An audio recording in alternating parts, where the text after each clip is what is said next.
La Universidad de Columbia en Nueva York, la Universidad en Los Ángeles, muchas universidades norteamericanas y también universidades francesas están siendo ocupadas y se vuelven escenarios de batallas campales entre estudiantes que reivindican la causa palestina y que protestan contra la guerra que está librando Israel en la franja de Gaza, con policías que tratan de liberar los campus universitarios ocupados por acampes estudiantiles. Flota un aire de mayo francés en las escenas universitarias en París y en otras ciudades de Francia.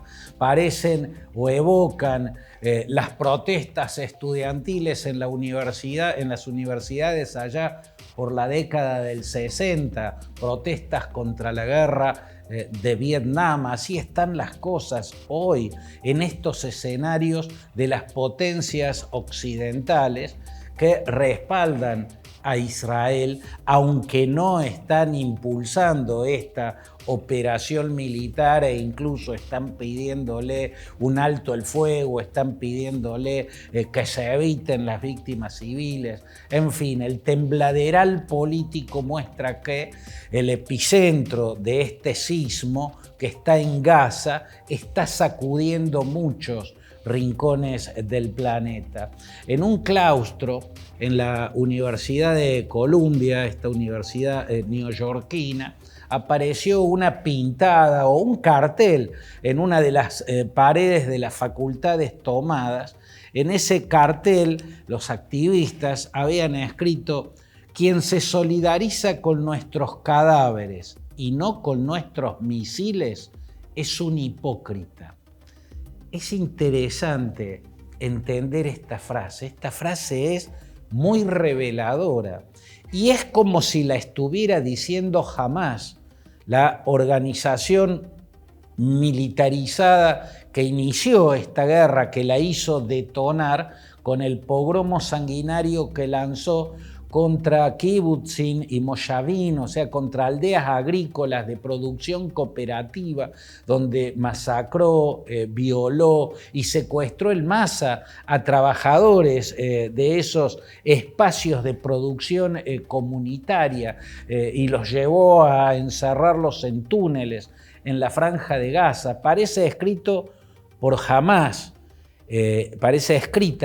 Hamás esta consigna: quien se solidarice con nuestros muertos y no con nuestros misiles es un hipócrita. Esto es interesante y lleva a que uno se pregunte: ¿se puede solidarizar con los muertos que está causando cada bombardeo israelí?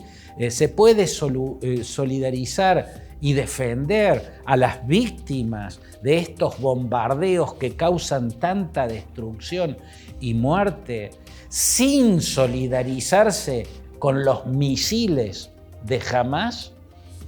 Mi respuesta es sí, se puede. No solo se puede, es absolutamente necesario solidarizarse con las víctimas de estos bombardeos destructores y no solidarizarse, sino repudiar los misiles de Hamás. Acá lo primero que hay que tener en cuenta es que cuando Hamás dice misiles, está diciendo no solamente misiles. En este graffiti pintado en la pared de una universidad tomada en los Estados Unidos, la palabra misiles no solamente habla de los proyectiles, los que inicialmente eran los Katyusha que le llegaban del Líbano, los misiles Qassam de producción ahí, Gazatí, ahora los misiles mucho más poderosos y sofisticados que recibe de la República Islámica de Irán. No, acá la palabra misiles no solamente se refiere a esos cohetes que cada tanto caen en lluvia sobre Israel y la mayoría de los cuales son atajados por el Iron Dome, por el escudo antiaéreo de defensa que tiene Israel. Acá misiles abarca incluso el pogromo sanguinario del pasado 7 de octubre. Acá misiles quiere decir los ataques de Hamás contra Israel, que empezaron a finales de las décadas del 80, con kamikazes que se detonaban dentro de ómnibus repletos o dentro de bares en Tel Aviv, en Jerusalén, en Ashkelon, en Sderot, en cualquier ciudad israelí se detonaban dentro de un bar, de un restaurante, de una escuela.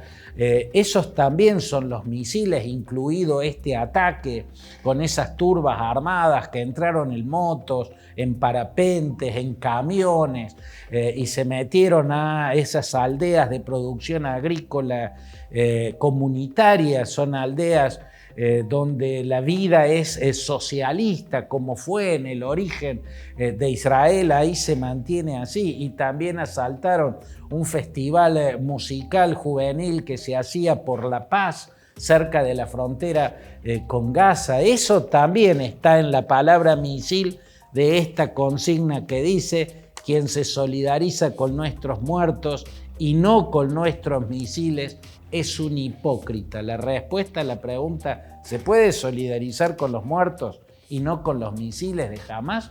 Sí, esa es la respuesta. No solo se puede, es necesario, es imprescindible, porque si no, es absurdo solidarizarse con víctimas de actos salvajes y no con los autores de esos actos salvajes. Es absurdo hacerlo con ambos. A la vez hay que ver que el gobierno extremista que preside en Israel Benjamín Netanyahu, asociado con partidos fundamentalistas, con partidos ultrarreligiosos, un gobierno expansionista y guerrero que tendrá que explicar algún momento por qué tenía la guardia baja justo en la zona que debiera ser la más vigilada del mundo, junto al paralelo 38 en la península de Corea. Digo, el gobierno extremista de Israel, sin decirlo textualmente, sin plantearlo de manera explícita, de algún modo plantea algo similar a esa consigna que habrá escrito un estudiante norteamericano, pero siguiendo el dictado de Hamás, porque habla de nuestros misiles, se hace cargo de los misiles de Hamás o de los ataques de Hamás. Bueno, el gobierno extremista de Israel o el gobierno fundamentalista y expansionista de Israel, que es un gobierno muy negativo, parece plantear implícitamente: quien se solidariza con nuestros masacrados, violados y secuestrados en masa en el pogromo sanguinario del 7 de octubre pasado y no se solidariza con la operación militar que estamos llevando adelante para castigar a Hamás en la Franja de Gaza, son hipócritas, digamos, parafraseando a Hamás. Parece decir lo mismo, aunque no explícitamente, el gobierno israelí. Y la pregunta es: ¿se puede el mundo solidarizar con las víctimas que fueron masacradas, violadas o secuestradas en masa para encerrarlas en los túneles de la Franja de Gaza, sin solidarizarse con esta operación militar que está causando miles y miles de muertes civiles en la Franja de Gaza, muertes entre las cuales hay miles y miles de niños?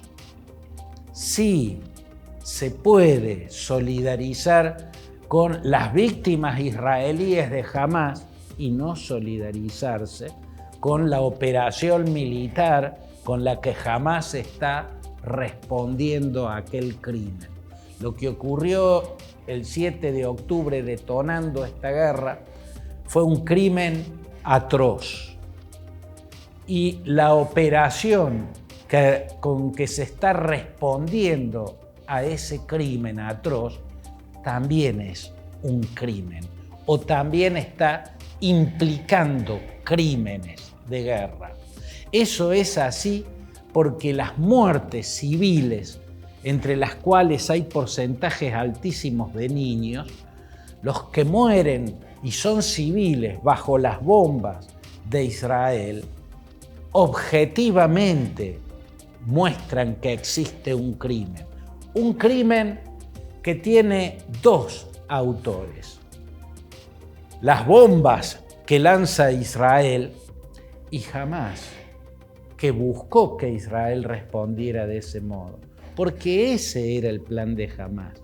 Siempre que Hamás ataca, y lo hizo muchas veces, con actos terroristas y en la última década y pico, con lluvias de misiles que son atajados en su mayoría por el Iron Dome, siempre lo que busca es que Israel responda, porque son las víctimas civiles gazatíes, son los niños muertos, los verdaderos misiles de Hamás que tienen que impactar contra la imagen de Israel ante el mundo, contra la imagen del judaísmo incluso, para estigmatizarlo como un estado criminal, como una etnia criminal, ¿no? Esa es la estrategia de Hamás. Por eso entró, masacró en las aldeas agrícolas y en el Festival de Música por la Paz, y salieron y se ocultaron. ¿Se ocultaron dónde? En túneles y entre millones de civiles que viven apiñados en masa.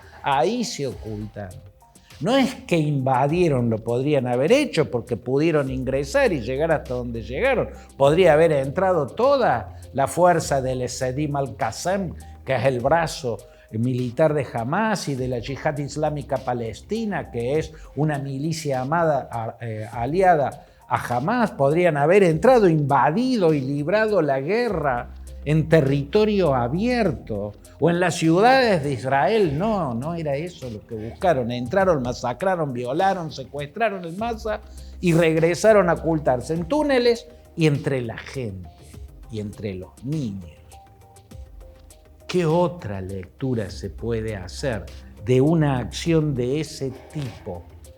No se puede denunciar los crímenes de guerra que está cometiendo la operación militar israelí sin denunciar por lo mismo, incluso en un grado de mayor gravedad, a Hamás, que se supone que se hizo responsable desde que tomó el poder en Gaza de la protección de los civiles que cada vez que los empiezan a bombardear como respuesta a un ataque perpetrado por Hamás contra Israel, nunca les hicieron los refugios antiaéreos, nunca encuentran defensas antiaéreas con misiles Patriot, todo de ese tipo. Siempre están a la intemperie. Los túneles son para que se proteja la conducción de Hamás, la comandancia de Hamás y las milicias de Hamás y la Yihad Islámica Palestina, pero no los civiles y los niños palestinos. Eso están para morir en la superficie, a la intemperie, porque la estrategia es estigmatizar a Israel. En fin, está claro. Las muertes civiles en sí hablan de crímenes de guerra, crímenes que tienen dos responsables, y esto es objetivamente así. El que tira las bombas, el ejército israelí, y Hamás, el que inició la guerra con un ataque y fue y volvió y se ocultó en sus túneles y entre la gente, para que sea la gente, los gazatíes civiles, los que mueran bajo las bombas. En rigor, se plantea una encrucijada muy complicada para Israel, y la vamos a plantear de este modo. En el mundo árabe, donde las mayorías son regímenes autoritarios, no hay democracias en el mundo árabe. Túnez, tal vez, sobre todo en los tiempos de Habib Bourguiba y hasta por ahí nomás, no del todo, pero no son regímenes democráticos.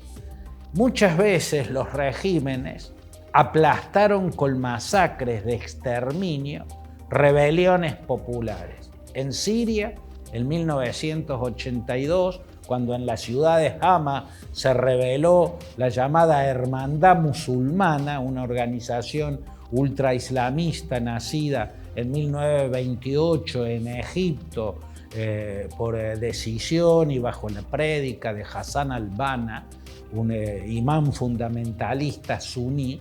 Bueno, la rama siria de la Hermandad Musulmana hizo un levantamiento popular contra el régimen de la minoría alawita que encabezaba Hafez el-Assad en Siria, y la respuesta de Hafez el-Assad y también de su hermano, que era el que manejaba el ejército, Rafik el-Assad, fue un bombardeo masivo y una entrada masiva del ejército a Hama y masacres, ¿no? Son por lo menos 20.000 muertos los que quedaron en un puñadito de días. Lo mismo hizo el hijo de Hafez el-Assad y sobrino de Rafik el-Assad, los verdugos, los carniceros de Hama, Bashar el-Assad, cuando se le vino la primavera árabe encima y fue contra su propio pueblo que abrió fuego a mansalva, provocando masacres por doquier, ¿no? Fue Bashar al-Assad el que le pidió al grupo Wagner y al ejército ruso que le había mandado Vladimir Putin que aplastaran la rebelión en Alepo, que masacraran a Alepo y la destruyeran para exterminar a los milicianos antirrégimen que ocupaban esa ciudad. Bueno, podríamos citar las 1000 masacres de Saddam Hussein en Irak, una con armas químicas, el genocidio que cometió contra los kurdos en Al-Ahba, ¿no? Cuando hubo una rebelión en el norte del Kurdistán iraquí y la aplastó con armas químicas, exterminando una población entera, la población de Al-Ahba. Y podríamos citar muchos ejemplos más. El Septiembre Negro de 1970, cuando el rey Hussein de Jordania hizo bombardear los campos de refugiados palestinos y en un puñado de horas dejó 10.000, en un puñado de días, perdón, dejó 10.000 palestinos muertos bajo las bombas. Lo que hace Israel no está, no descompagina con eso, esto no está ocurriendo en Escandinavia o en Canadá, esto está ocurriendo en el Oriente Medio, donde hay una larga lista de crímenes de guerra. Pero eso no quiere decir que la operación militar con la que Israel está respondiendo al crimen que cometieron contra ella no esté implicando crímenes de guerra que son atroces. Las cifras de muertos civiles, entre ellas la de los niños, habla por sí sola, es un dato objetivo y dice, esto es un crimen de guerra.